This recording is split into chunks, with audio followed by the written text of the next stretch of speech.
Well, today, President Obama responded to something that happened at Monday night's debate. And here's the president. You had somebody who basically insulted women and then doubled down, I think, this morning in terms of how he talks about them and talks about their weight and talks about, you know, how they look instead of the content of their character and their capabilities, which is not something that I want, not somebody I want in the Oval Office that my daughters are listening to and that sons are listening to. You know what he was talking about? He was talking about something Hillary Clinton brought up in the first debate last night. Let's listen to what Secretary Clinton said and how Donald Trump responded. And one of the worst things he said was about a woman in a beauty contest. He loves beauty contests, supporting them and hanging around them. And he called this woman Miss Piggy. Then he called her Miss Housekeeping because she was Latina. She was the winner, and you know, she gained a massive amount of weight, and it was a real problem. We had a real problem. Not only that, her attitude, and we had a real problem with her. So Hillary went back into the years, and she found this girl. This was many years ago, and found the girl and talked about her like she was Mother Teresa, and it wasn't quite that way, but that's okay. Governors, half the electorate are women. And here we have one of the candidates for president engaging in a weigh-in of some kind. What do you make of this kind of conversation from one of your opponents, Donald Trump? Well, horrible. And I was actually reading about it in the Times today, where he accompanied her to the gym, where he subjected her to exercising in front of the camera. I guess that was his role in the Miss Universe contest. Look, how does it get any worse? She was 18 at the time. She was an immigrant from Venezuela trying to make it in this country. And what does it tell you about Mr. Trump? Governor Well. You know, it's bad, but take a number. You know, a lot of things are bad in his approach to things and the way he talks about people, tries to set group against group, stir up envy and resentment, even hatred. It's the opposite of how I think a presidential campaign should be approached. Were you surprised when I interviewed him early this year and I asked him about his position, which is now pro-life? That's the position he's taking. And I asked him, well, what should the government do when they find out there was an abortion? He said, well, there should be some kind of punishment for a woman. That's what he told me. What do you make of that? I was shocked by that. You're libertarian, so explain how a libertarian looks at the issue of choice. Well, how can there be a more difficult issue than anyone is going to face, and by anyone, the woman involved, and that should be the woman involved's choice, period. Governor? Well, you don't know what you're going to get when you ask Mr. Trump a question. The previous year, he was asked, what's your position on abortion? He said, I'm pro-choice, of course. I'm from New York. You know, it's just random. It's like a broken clock. He's right twice a day. When you asked him that question, though, at that point in the campaign, maybe he had said, in my opinion, 50 things that would have disqualified anyone else from being president. Now that number, I think, is somewhere closer to 150. Let's talk about the other candidate, the other major party candidate who's running against you. That's Hillary Clinton, the former Secretary of State, former senator from New York, former First Lady, of course, a hell of a resume. But she also has a resume with regarding wars. And she supported regime change with regard to the Iraq War, supported President Bush. She supported getting involved militarily to knock off Gaddafi in Libya. She now today, I believe, still supports some sort of no-fly military role in Syria. She seems to like U.S. military involvement. Where do you guys stand on those questions? Or should we be a country that gets involved in so regularly in regime change in the Middle East? We should not be involved in regime change. And something I would like to point out is there have been 3 polls now conducted among active military personnel, and I've been on top of those 3 polls. So I would like to think it's based on what I am saying regarding this. We're putting our military in a terrible situation. Look, we maintain that if we're attacked, we're going to attack back, that we should have an invincible national defense. But when we do involve ourselves in regime regime change, we literally get ourselves on both sides of the issue.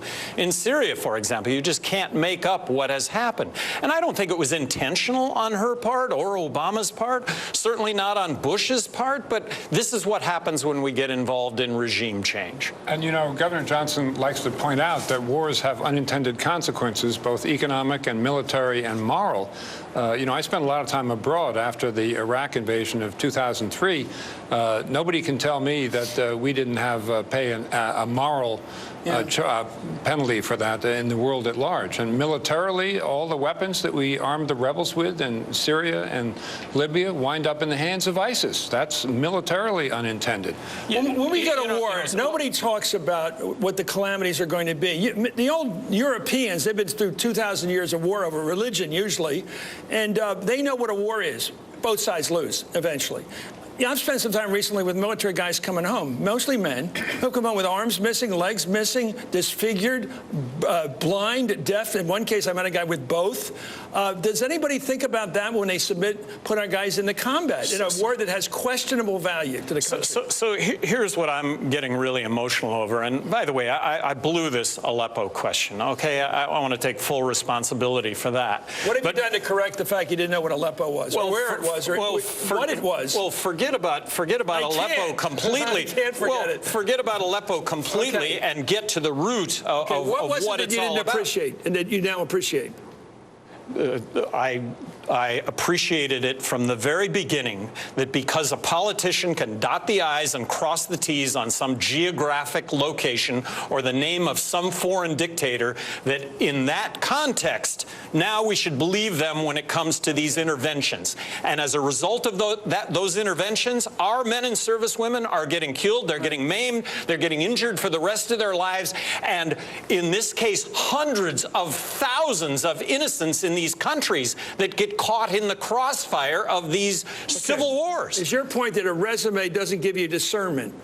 Well, is that your point? Like Hillary Clinton's resume didn't prepare her for the right decision. Well, in this case, politicians that beat their chest over the fact they've got a microphone that gets stuck in their face. What are you going to do about these atrocities? You know what? The atrocities are real. But what's not being realized is that when we go in to support regime change to address those atrocities, the situation ends up to be the same or worse in many situations. Okay, where's your ticket now on the question of U.S. involvement in where it's hot right now, Syria? Well, should we be involved with military troops on the ground? No, we should not. And what I've been saying now for 7 weeks is that we need to involve Russia in this to come to a diplomatic solution to this. Of course, this ceasefire that was negotiated here a week ago, it was wrought with problems from the very beginning because we are supporting the Free Syrian Army, but they're arm in arm with the Islamists. Well, we're not arm in arm with the Islamists. You've got Raqqa, you've got ISIS. We're supporting the Kurds, but the Kurds are sideways with Turkey, who are our ally, but not as good an ally as they once were because of Iraq. Except for the question of Vladimir Putin, can we trust or rely upon him as a partner in this kind of peace effort, if there is going to be one? You know, I think Gary predicted that the only way out was going to be a ceasefire involving Russia to some extent, and that's what's happened, and it's blown up. I mean, it didn't help that we killed 60 Syrian soldiers. It doesn't help that you've got all these different rebel groups over there. You've got the original rebels, you've got ISIS, you've got Nusra, you've got Jabhat, everyone waiting to be the next Al-Qaeda, and it's a complete mess. And today's news about, you know, the rocket that shot down the passenger plane in Ukraine in 2014 came in by truck from Russia, boom, down the passenger plane, goes out at night, that same night, so no one will tell it came from Russia. Of course, Putin knew all about that, and that's not even taking responsibility for what you do. It makes you less inclined to say, Russia, let's work together. Let's get with the main thrust here. If you tend to be dovish, I tend to be dovish. Should somebody like me vote for you guys or Hillary Clinton? In the regard of military... Dovish versus hawkish. Simple question. Yes, you should. You're more dovish. You should, yes. Okay. Well, by dovish... Are you in on this? An invincible national defense. Okay. I'm with him. I'm all in. But the unintended consequences...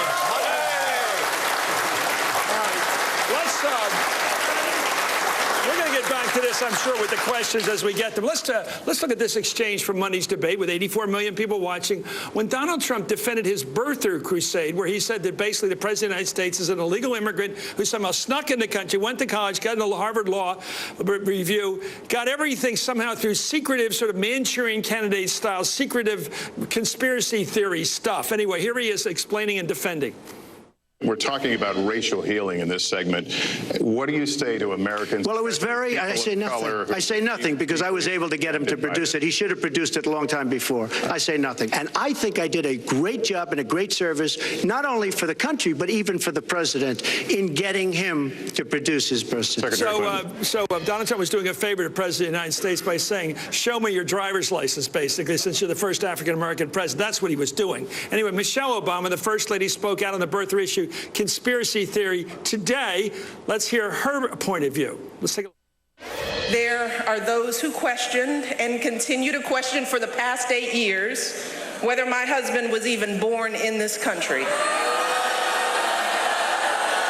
let me say, hurtful, deceitful questions deliberately designed to undermine his presidency, questions that cannot be blamed on others or swept under the rug by an insincere sentence uttered at a press conference.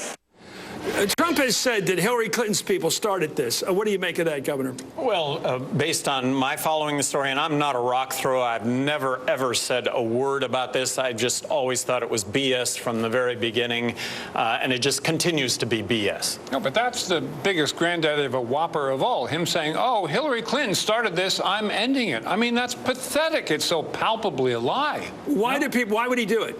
Who is he winning with that? I don't think that Donald knows when the curtain is down and when the curtain is up. I mean, I think he's a loose man with the truth. He has a sometimes he seems to have a tenuous hold on reality. This is the guy we're going to give the football to? I mean, please. Explain the football. The nuclear codes. Yeah, the nuclear codes. And he wants to arm, Japan and South Korea with nuclear weapons so he can have more nations with nuclear weapons rather than fewer. 60 Minutes the other night showed that the President of the United States, whoever it is, has 10 minutes. If there's an alert that comes up that looks like something's coming at us, a nuclear weapon, to decide which of the thousands of weapons we're going to fire in that 10 minutes has to decide that. He gets some advice from a general. He can ask a few questions, but in 10 minutes, you got to decide what part of the world we're going to blow up. Which of these two candidates would you trust with that assignment? If you don't win. Me. No. If you win. It would be me. It would be me. Second choice? When you weigh, you think Trump and Hillary are equally qualified to be commander-in-chief in a nuclear age? When it comes, no, okay. What are you saying? I want some answers here.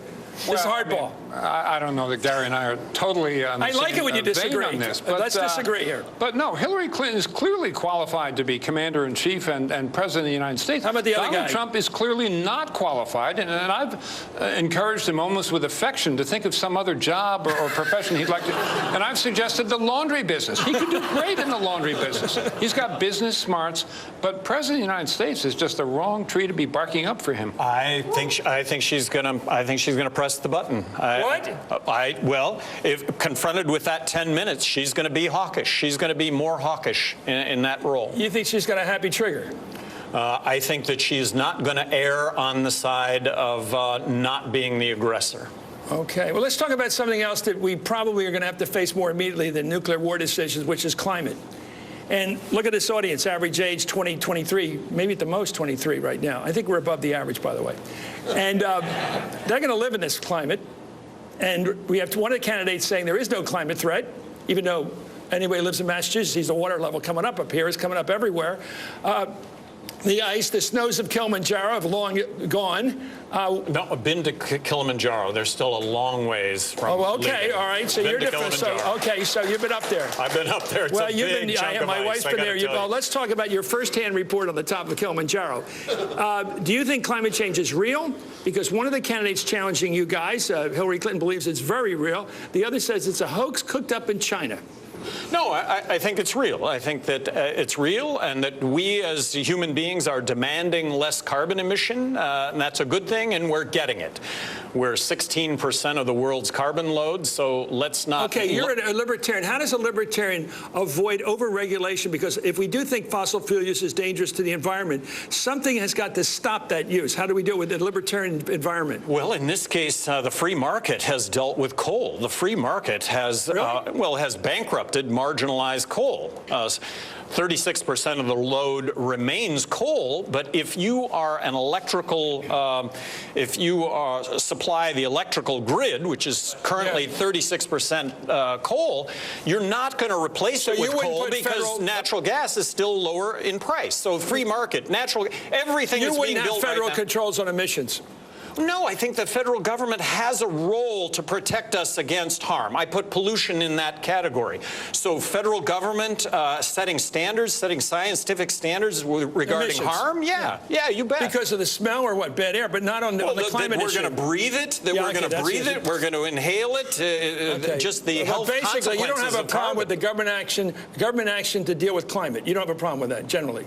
Well, I think that free market does a better job of it, Chris, and I'll cite for you right as an example. On this thing? On the free market solution to climate? Said environmental regulation is an exception to my general libertarianism because the economies of scale are so great, you can't rely on the market or a business or an individual to stop environmental degradation, which, as Gary points out, harms all of us. And avoiding harm to our fellow men is one of the legit roles of government. I support the Environmental Protection Agency. I think it comes under the heading of doing us harm, but for the Environmental Protection Agency, there would continue to be polluters. One thing I like about libertarian is that vice presidents can disagree with presidents. Well, we're doing this as a partnership, too. Right. I hope we establish that here tonight. I'm saying it. Let me get a question. Go ahead, sir. Hi, my name is Brendan Luke. I'm from Westchester, New York, and my question for Governor Johnson is, what do you have to say to people that think a vote for you is a waste of a vote?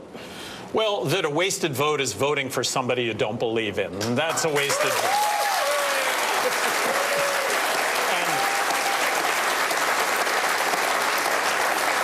And right now, we've come up among young people to be tied with Hillary among young people. We're leading among independents.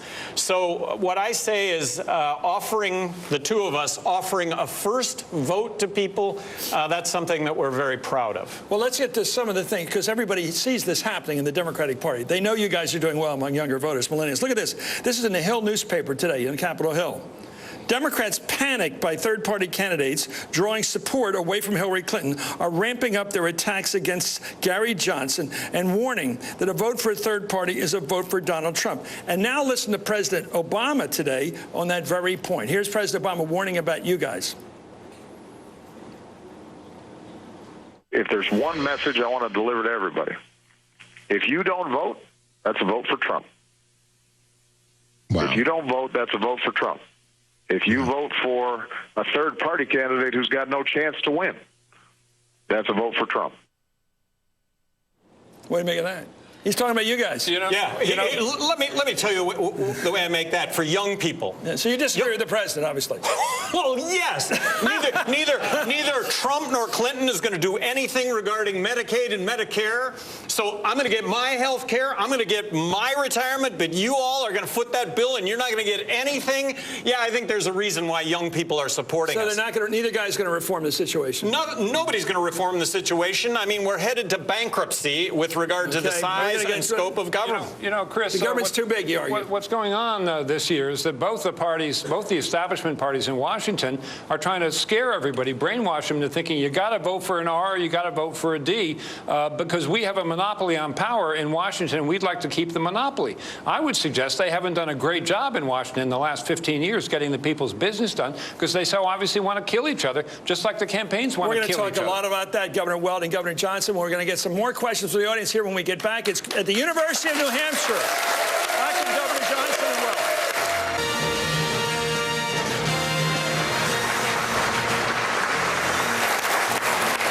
This is great. We're back at the University of New Hampshire. Hampshire, a beautiful campus up here. We've got Governor Gary Johnson and Bill Weld, the Libertarian ticket. You know, I grew up like you guys arguing libertarianism, and it always looked good when you're younger. I mean, great. Let's talk about the basics of libertarianism. I guess one of the ways it began to develop as an argument is, why should a young guy or woman who want to ride a motorbike or motorcycle, a big one, a big hog if they want to ride one, why should the government tell them to wear a helmet? Why should somebody in New York like Bloomberg tell us we can't buy a Coke bigger than 16 ounces? Why can't we buy a big Coke? Why can't we get on a motorcycle if we want to and not put a helmet on? The nanny state, it's called. What's libertarianism about in that regard? I guess it's against all that. Well, no. Well, in this case, Are you for helmets? I wear a helmet. But do you want to be told to wear a helmet by the government? No, I don't want to be told to wear a helmet. Right. And there's an organ donor shortage out there, so there's unintended consequences regarding everything, Chris. Everything. You're making the news. Did you mean that? No, you didn't. Did you mean that? Well, how about somebody with a sense of humor as President of the United States? That's good. All right. That's why I asked you. You know why I asked you? Because the way print journalism works is it just types the words down. It doesn't say me, funny joke here, parenthesis. Things like this 16-ounce thing and all this stuff. They will argue, the progressives will say, hey, if we have to pay for hospital care for diabetes, if we have to pay for the crash site and get the guy who's on a motorbike back to the hospital, put him under a nice, take care of the surgery, take care of him, get him back to health. If society has to pay those costs, can't society say wear a helmet? So in the case of, let me use Bloomberg as an example. Sure. I think he took a real leadership role. He's doing that on cigarettes or on sodas? Sodas. He takes a leadership role. He's a mayor of a town. He wants to implement this. I don't want to implement this in the state. I don't want to implement this in the federal government. But you know what? I think as a result of what he said, I think we now have the 8-ounce can of Coke. Okay. I think we've come to a better awareness nationwide because of what Bloomberg did in New York. But it was a law. Aren't you against laws? I am, but his action, his leadership in this area. Michelle Obama, when she talks about nutrition, that is leadership. Yeah.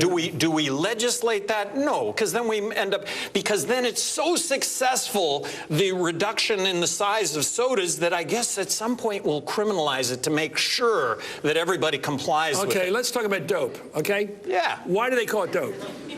Why do they call it dope? Marijuana. Why do they call it dope? I don't know why that came about. I mean, and I'll just tell you, based on my having done it for the first time, which probably a few of the kids in here in this room have maybe had the same experience, why do they call it dope?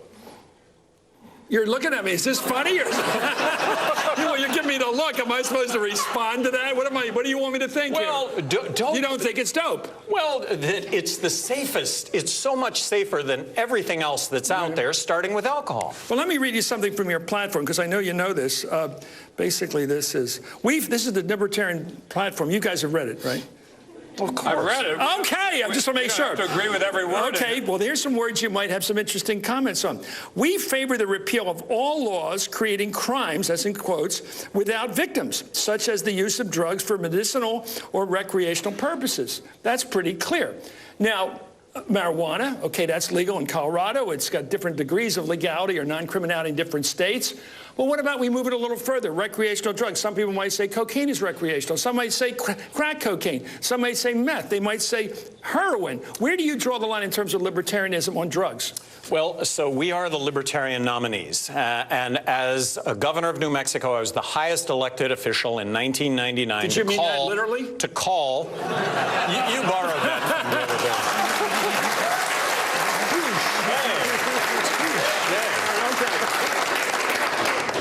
I'm the highest elected official to call. I'll use it again. Okay. All right, Governor of New Mexico called for the legalization of marijuana in '99. I'm saying the same things today that I was saying then. I only favor the legalization of marijuana, but I believe we are going to do that. And it doesn't when say we do that here in your platform, it says recreational drugs. But platform is one thing, and by the way, we can extend that to Republicans. We can extend that to Democrats. They're not serious sometimes. I agree with that. Well, so in this case, it's not a serious statement. Recreational drugs. No, but but let me extend, too, that when we legalize marijuana, and I've said this since '99, I believe we're going to come to a quantum leap when it comes to the understanding of the drug issue, and it's going to start with recognizing drugs first as a health issue rather than a criminal justice issue. Let's get to the students. It's about them. First question. My name is Hannah Matthew. I'm from Heber, Maine, and I'm a student here at University of New Hampshire, and this is a question for Governor Johnson. What are your thoughts on combating climate change as well as potentially moving towards a more self-sufficient country in the future? Well, climate change, that it is man-caused, that we should reduce carbon emission, that it's happening. We're 16% of the world's carbon emission load. I don't want to put us out front to the point that we lose jobs over this, but I do believe that we're demanding less carbon emission, and as an example, coal, marginal coal assets have been bankrupted right now. Why would you build a coal plant when, as depressed the price of coal is at this moment, you can build a gas-fired plant for less? How many here are concerned about climate change? Put your hands up.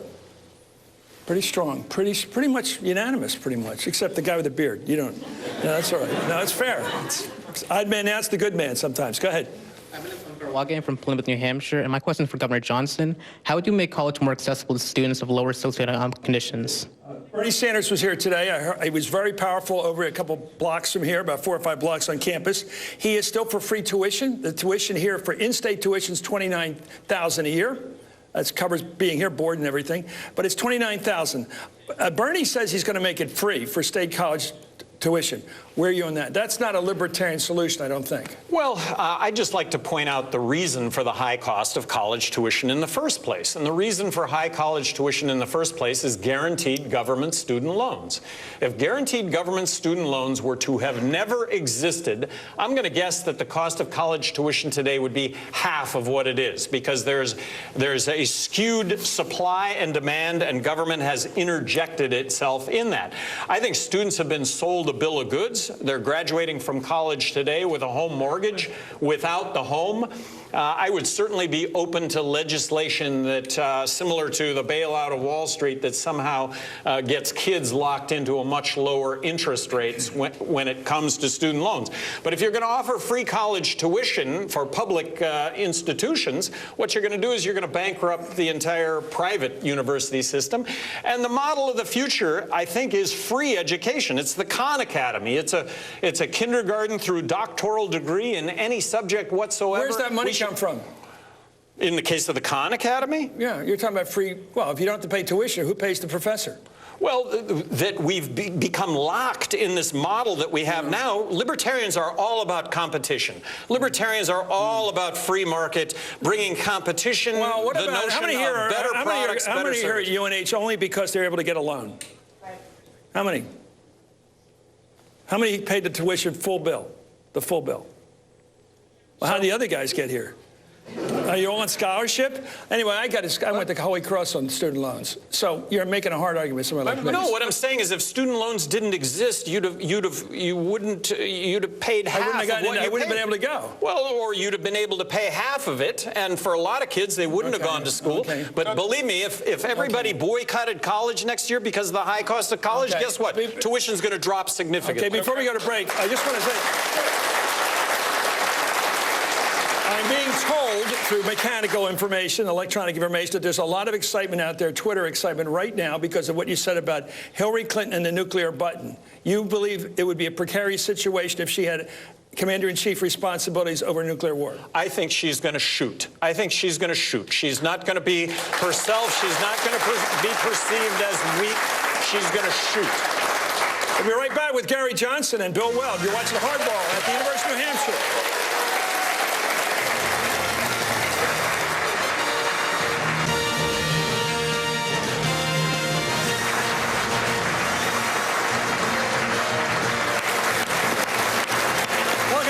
Beautiful room here, Huddleston Hall at the University of New Hampshire, which is celebrating its 150th year in existence. We're back now with the Libertarian ticket.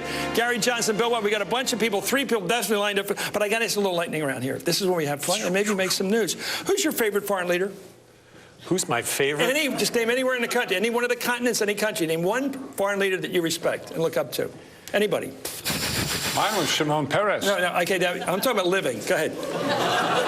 You got to do this. Anywhere, any continent.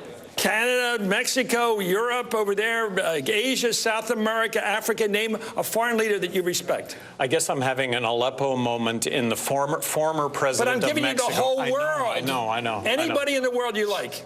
Anybody. Pick any leader. The former president of Mexico. Which one? I'm having a brain. Well, name anybody. Fox, Zedillo, Okay, who's your favorite foreign leader? Get him off the hook. Name a foreign leader you respect. He was terrific. Any foreign leader? Merkel. Okay, Merkel. Okay, fine. Save yourself.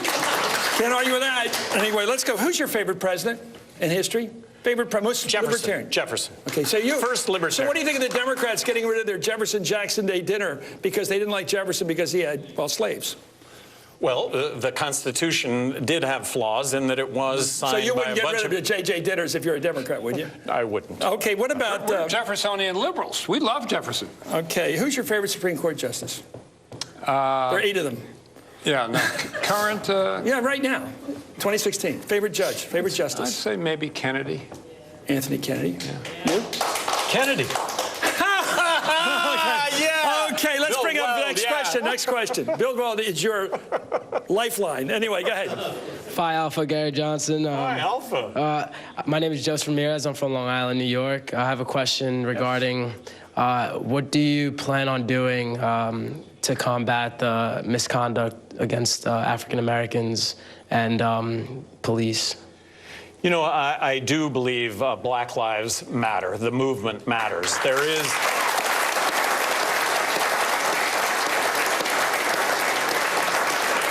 There is discrimination that exists. Blacks are being shot at a much higher rate than whites, being arrested and actually ending up going to jail.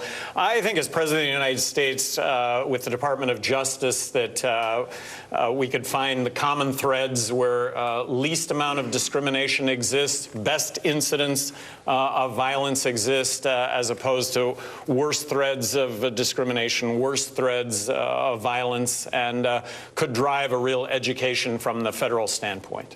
Okay. Do you think there's bias? I mean, bias, purposeful bias. I won't call it purposeful, but it's real. It is real. It does exist. I'd recommend everybody watch the O.J. Simpson documentary. For me, I felt like I was informed, but when Did he do it? Did he do it? Yeah. Yes, he did it. Okay. But why did the verdict turn out as it did? Well, it was based on everything that transpired prior to that verdict, where atrocious actions on the part of police were not prosecuted. Can I add one thing? I think for police we need intensive training to get over this prejudice against blacks. And I've seen intensive training work. When I came into office in Massachusetts, we had a big epidemic of battered women, black and blue, every Sunday morning. And the judges didn't get it. They would ask, what did you do, sweetheart, to irritate your boyfriend or your husband last night? So we had the police come in and train all of our judges. And I backed them up. I was a former federal prosecutor. It had to be delicious for the police training the judges, right?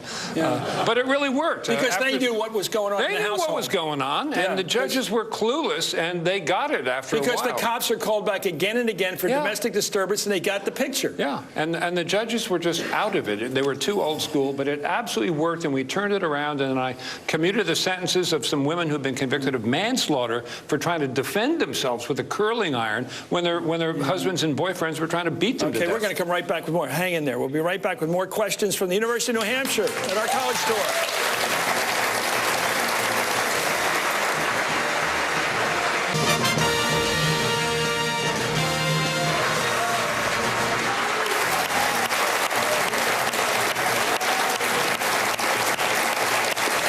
Welcome back to Harvard on our college store here with the Libertarian ticket for President and Vice President, Governors Gary Johnson and Bill Weld, our next student questioner. Go ahead.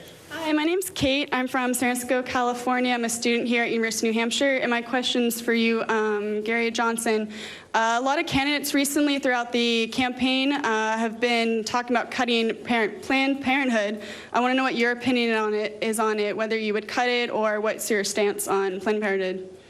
Bill Weld and I are pledging that we're going to submit a balanced budget to Congress in the first 100 days. That would be a 20% reduction in all of federal spending.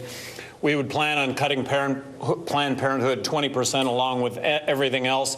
But what we would do as president and vice president is we would stand up to Republicans that would say, look, balancing the federal budget is not eliminating Planned Parenthood. Give us a break. Okay, next question. My name is Colin Noel. I'm from Stratford, New Hampshire. I'm a student here at UNH. This question is for Governor Johnson. With less than 2 months left in the election season, how do you plan to gain a competitive edge against Hillary and Trump? This has got to do it right here. This right here. So thank you, Chris Matthews. Thank you, MSNBC.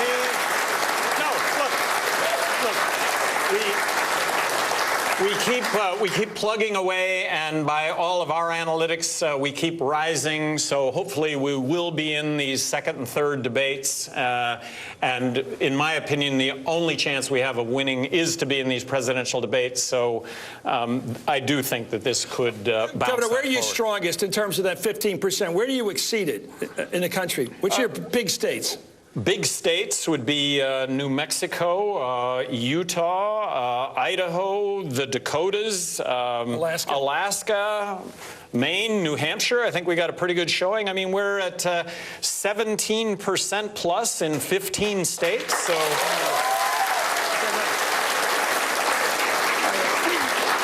Hi, my name's Molly. I'm from Shrewsbury, Massachusetts. This question is for both of you. I'm a student here at UNH, and I was wondering how your campaign plans to address the rampant sexual assault that's happening on college campuses, and as well as what your thoughts are on the Campus Save Act, which only really supplies victims with second-class treatment.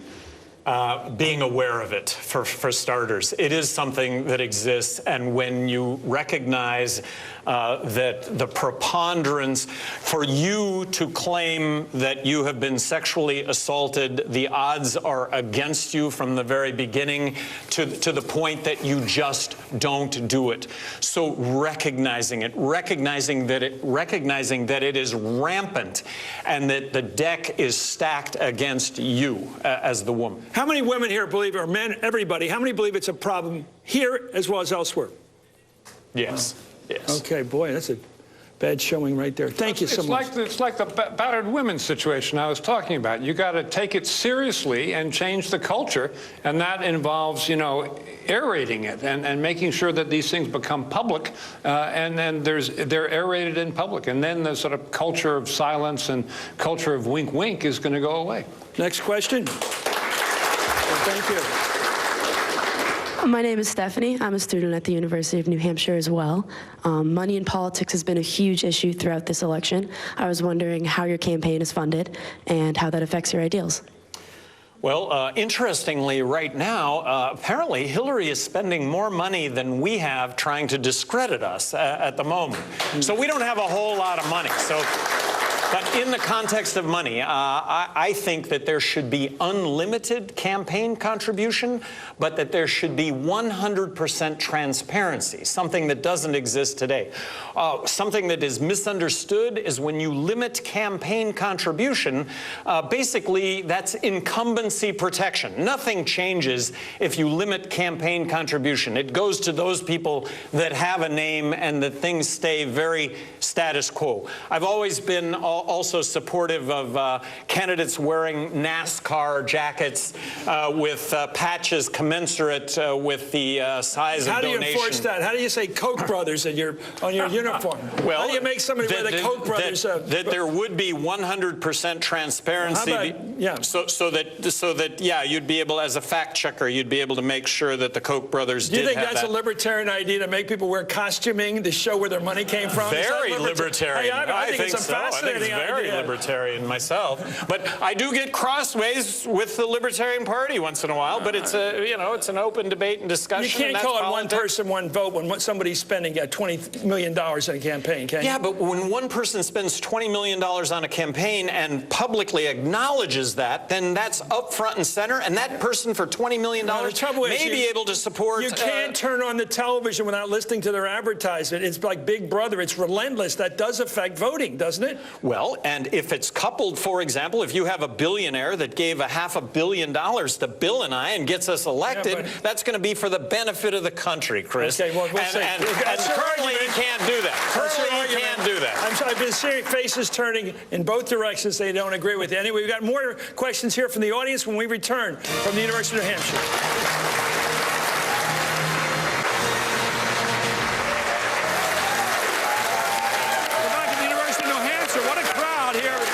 Gary Johnson and Bill Weld, the candidates of the Libertarian Party. We got a little time left, so let's get some questions about libertarianism from one of the students. Go ahead. Hi, my name is Elizabeth Gerard. I'm from Marblehead, Massachusetts, and my question's for Governor Johnson. I am very worried about my future opportunities. How would you reshape a government for the benefit of my generation? So I think what government can achieve, and I did achieve as governor of New Mexico, is this notion of equal opportunity. The government can provide equal opportunity for everybody. So that's entrepreneurs and crony capitalism. Look, it's alive and well. Government does pick winners and losers, but it doesn't have to. So as governor of New Mexico, I just put an end to it, period. Right from the very start. Equal opportunity for everybody. In that context, I had the best record on jobs, at least in the 2012 presidential cycle. Next, please. Thank you, sir. My name is Matt. I'm from Rhode Island. My question is for you, Governor Johnson. You said that you support the Trans-Pacific Partnership in its current form and would pass it. Given the fact that it was passed in secrecy and fast-tracked through Congress without the scrutiny of the public, would you consider postponing your support for it and passing it when you're elected president? No, I think that, and here's a pledge that the two of us have made also, is that we're going to support anything that makes things better. And we do believe that it makes things better. And free trade, in our opinion, is all about more U.S. jobs, not fewer U.S. jobs. So this eliminates a whole lot of tariffs. May there be issues with TPP? Certainly. But I think that it reduces crony capitalism as opposed to promotes it, and it excludes China. I think Bill has some things to say. I want to use this time, important from a geopolitical point of view because it gives us a strategic beachhead in Asia, not including China. Take a couple minutes. Explain, you first. Libertarianism, what does it mean to young people here who have to make big lifetime choices about the world they're going to face? Well, what we bring to the table is we're fiscally responsible, so we're not going to bankrupt the system. We're going to balance the budget. We're going to cut down on the national debt. So there may be some money left over for you all. And if we, tinker with Social Security, it's not to kill Social Security. It's so the system will still be there for you all when you come of that age. And anything we do with Medicaid and Medicare, same purpose. The two establishment party candidates have said, we're not going to touch the entitlements. It just shows they're not serious about balancing the budget. It's a political statement, so they don't take any heat. We're willing to take heat, but we're really doing it with you all in mind. Socially inclusive, always coming down on the side. Pro-choice, pro-gay rights. Pro-gay rights. Equality of marriage. Yes, legalize marijuana. Look, well, always come down on the side. Always come down on the side of you and I being able to make choices in our lives, period. Live free or die. As long as those choices. Live free or die. As long as those choices don't put others in harm's way, we are against military intervention, against regime change, and we're for free trade, believing that ultimately free trade is more U.S. jobs. Edward Snowden's a legal case, but philosophically, where do you stand on what he did? Based on what I know about the Edward Snowden case, I would pardon Edward Snowden.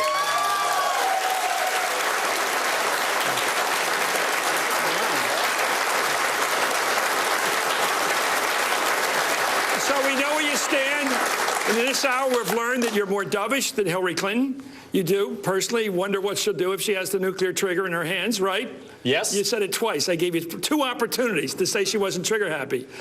And you said she was. She's going to be more hawkish. Okay, thank you. She's going to be the most hawkish of the president. Governor Weld, I've known you a long time. You've been a great public servant. What's the worst thing you can say about Donald Trump? No, I think he's delusional. He doesn't study up on foreign policy. He has no understanding of the international economy. He wants to impose tariffs. He'd take us back to the horse and buggy era. Best thing. Oh, in personal terms, he's capable of generosity. He's not a bad guy. I know him a little bit socially in New York. He's a good family man. He's got good personals. That's why he could do very well if he just let go of this obsession with being President of the United States. Hey, thank you. We're at the University of New Hampshire. It's been wonderful. Again, celebrating its 150th anniversary. It is a beautiful campus and a great school, and they couldn't have been nicer to us. Thank you, gentlemen, for making this occasion happen. Governor Gary Johnson.